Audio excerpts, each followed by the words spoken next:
Bismillahirrahmanirrahim.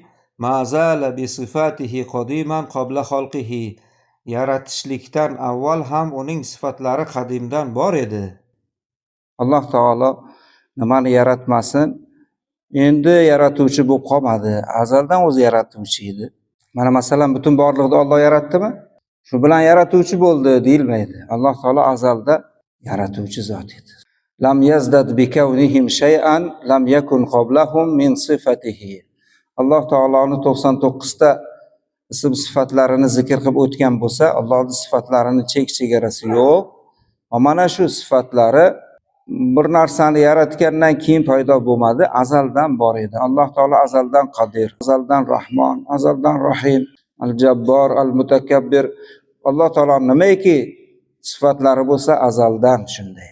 Wa kama kana bi sifatihi azaliyan kadhalika la yazalu alayha abadiyan. Sifatlari azaldan bo'lganidek abadiy doim turadi. Biror bir sifati undan ketmaydi. Azalda bor edi, abadiy qoladi. Laysa ba'da xalqil xalqi istafada ismal xoliqi. Alloh taolo mahluqotni yaratganidan keyin xoliq bo'lib qolmadi, yaratuvchi bo'lib qolmadi. Wala bi ihdathil bariya istafada ismal bari. Bor qilguvchi bo'lib qolmadi o'sha borliqni yaratgandan keyin. Azaldan shunday edi.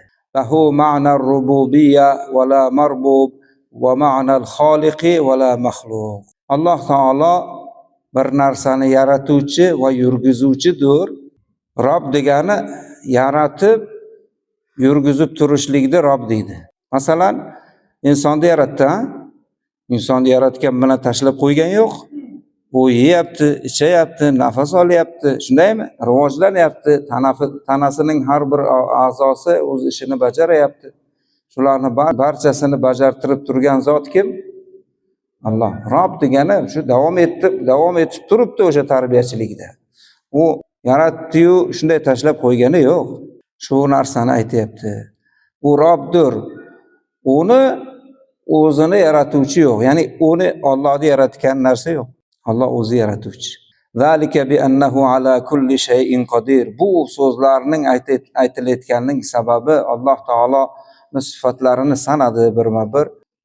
Imom Tahoviy rahmatullohi alayh bitta sanab berdilarda aytdilarki, o'sha sifatlarda aytilishiga sabab chunki Alloh taolo hamma narsaga qodir zotdir. Va kulli shay'in ilayhi faqir. Nimaiki bo'lmasin Alloh taologa muhtoj. Kim bo'lmasin, nima bo'lmasin, Allohga muhtoj. Yer Allohga muhtojmi, yo'qmi? Yer sayyorasi muhtoj. Agar ozgina karbonat angidrid, kisloroddan ko'payib ketsa, bunday bo'ladi, kamayib ketsa yonib ketadi degan gaplarni aytishardi olimlar. Muhtoj ekanda. Yer yomg'irga muhtoj, suvga muhtoj. Qisqasi hamma narsa Alloh taologa muhtoj. Va kulli amrin alayhi yasir. Har bir ish Alloh taologa osondir. Alloh taolo qanday qilib yaratadi bilasizmi? Bo'l deydi, bo'laveradi. La yahtaju ila shay'in. Alloh taolo biror bir narsaga muhtoj bo'lmaydi. Astagfiru billah, laysa kamithlihi shay'un va huwas samiul basir. Alloh taologa o'xshaydigan narsaning o'zi yo'q. Va u barcha narsani eshitib ko'rib turgan zotdir. Xalaqal xalqa bi'ilmihi. Bu mahluqotlarni Alloh taolo o'z ilmi bilan yaratdi. Ilm bilan yaratdi. Bir ajib narsa bor. Ajib narsa shuki, mana insonni yaratdi, taqdirini ham yozib qo'ygan. Ba'zilar aytadiki, meni taqdirimda Alloh taolo yozib qo'ygan bo'lsa, men Alloh yozgan ishlarni qilayotgan bo'lsam, nega meni qiyomatda jazolaydi? O'zi yozgan-ku mana taqdirimda deb turib da'vo qiladiganlar bor. Hattoki she'rlar bor, azalda loyimni qorganda xudo bilardi fe'limdan ne bo'lur paydo. Meni gunohlarim taqdirdan o'zga bo'lmaydigan bo'lsa, nima uchun meni qiyomatda jazolaydi deb she'rlar yozilgan. Shunday. Bu Umar Hayyom buvomizning yozgan she'rlari bu. Buning ma'nosi shuki, ey bandalar, ogoh bo'linglar. Alloh taolo taqdirni yozgan. Lekin siz nima qilishligingizni bilganidan yozgan, buyurib qo'ymagan. Ya'ni shunday qilasan deb buyurib qo'ymagan. Sen shuni tanlaysan. Men bilaman aniq. Men seni yaratdimmi? Sen shuni tanlaysan.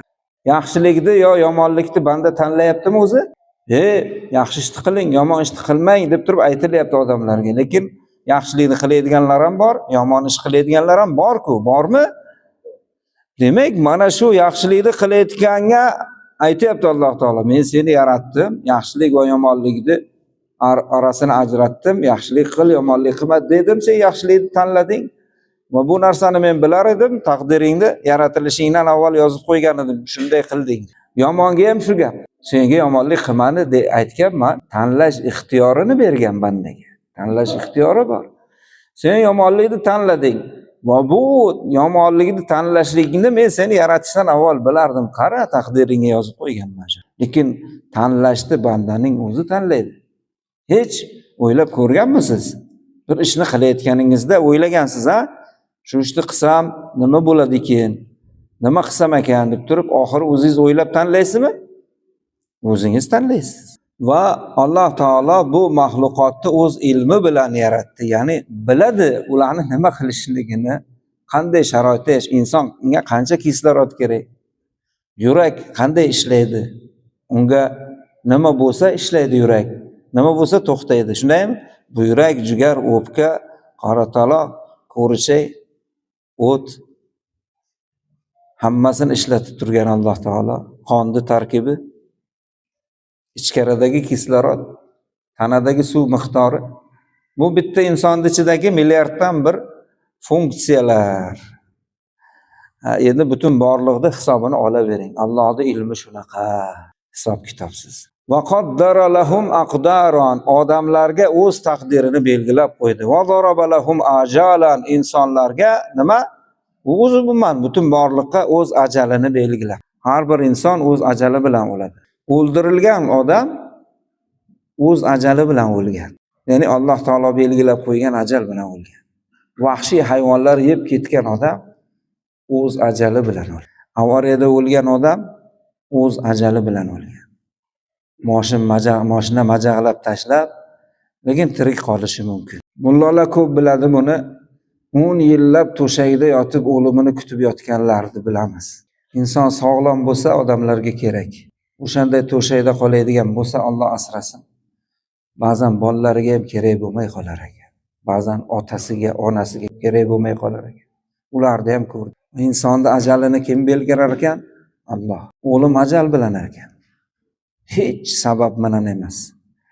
Sabab shunchaki odamlarni aldab qo'yishlik uchun. Odamlar shu narsa bilan o'ldi deyish uchun.